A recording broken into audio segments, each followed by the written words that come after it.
Isang mapagpalang araw sa ating lahat, mga kapatid. Ako muli si Adrian Brunas, Batch 3 at itong aking daily devotion. At ngayong araw ay pag-uusapan natin ang tatlong dahilan kung bakit ka dapat magtiwala sa Diyos o incommunicable attributes. At ngayong araw, mga kapatid, ay ibabahagi ko sa inyo ang aking daily devotion na patungkol sa tatlong dahilan kung bakit tayo o bakit importante na magtiwala tayo sa ating Panginoon. Ang incommunicable attributes ng Diyos ay mga katangian niya na hindi niya sinashare sa atin, mga bagay na siya lang ang meron. Tulad ng kanyang self-existence, infinity, immutability, at omnipotence. Kung ikukumpara siya sa communicable attributes niya, yung love, mercy, at justice na kaya nating tularan, ang mga incommunicable attributes ay nagsisilbing paalaala na iba-iba talaga ang Diyos sa atin. Siya ang creator at tayo ang creation. Dahil dito, dapat tayo mapuno ng awe, humility at tunay na pagsamba. Ngayong araw naman ay pag-uusapan natin ang tatlong specific incommunicable attributes ng Diyos na nagpapalalim sa ating tiwala sa Kanya. Unang-una ay omniscience. God is all-knowing. Walang bagay na hindi alam ng Diyos.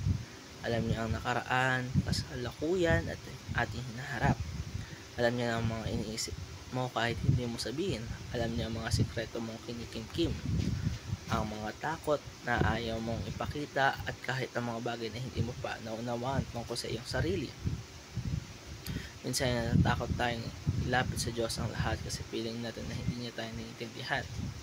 Pero kung katotohanan, mga kapatid, ay kaya mas kilala tayo ng Panginoon kaysa sa ating sarili. As sinasabi sa Psalm chapter 139 verse 1-2, O Lord, Thou hast searched me and known me, though knowest my down sitting and my uprising, though understandest my thought afar off. Dahil ang Diyos, alam ng Diyos lahat. We can trust that His plans are perfect. Hindi siya nagkakamali.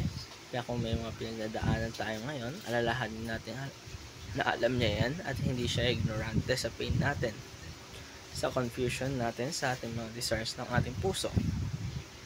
Para naman sa ating application ngayong araw ay love more. For God knows your thoughts. Dahil alam ng Diyos ang laman ng puso at isipan natin. Dapat mas maging may ingat tayo sa pagtrato sa ibang tao. Mahalin natin sila ng totoo, hindi lang sa panlabas kundi pati sa intensyon. Maging tapat sa pagmamahal kasi alam ng Diyos kung nagmamahal tayo para sa ating sarili o talagang gusto natin magpakita ng kanyang pag-ibig, ay kailangan sundan natin si Kristo. Dalawa ay omnipresence. God is present everywhere. Hindi natin kayang takasan ang presensya ng Diyos. Hindi lang siya nandito sa church o sa devotion natin, hindi sa bawat parte ng ating buhay.